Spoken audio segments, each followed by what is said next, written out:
Hello mga kaikit! Welcome to Maan's Moments! So, naimbagnal daw tayo manan mga kaikit. Yes, mga kaikit, for today's video, ang lulutuin natin ay super tipid pero napakasarap na dynamite mga kaikit. At ang mga ingredients lamang ay makikita sa inyong kusina. So, let's start. So, ayan mga kaikit, ay hiniwa ko lang sa gitna yung sili green at bumili kami ng sili green na worth 10 pesos, 1/4 kilo na yun at super duper dami na yun na sili green mga kaikit. Next one mga kaikit ay naggayat lang ako ng maninipis na sibuyas mga kaikit. And then afterwards ay naglagay lang ako ng ano yun mga kaikit? Wait lang. So ayan mga kaikit, naglagay ako ng cheese powder mga kaikit kasi meron pang tira yung kapatid ko nung gumawa sila ng French fries. And at the same time ay naglagay na din ako ng paminta.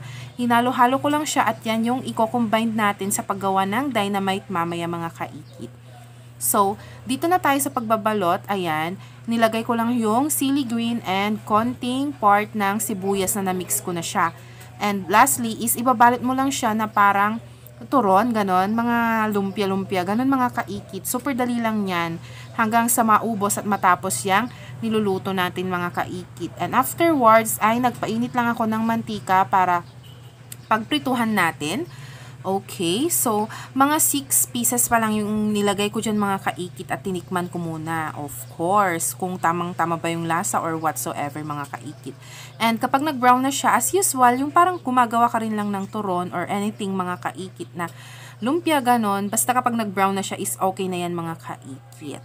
Okay, then next part is ninayos. Inayos ko lang siya mga kaikit. Ayan, as you can see, para naman mag-design-design at gumanda naman. And nag-sprinkle lang ako or nag-drizzle lang ako ng cheese powder and yung mayo. So, ayan, yung mayo is palengke lang yan. And yun lang mga kaikit. May share ko lang kanya yung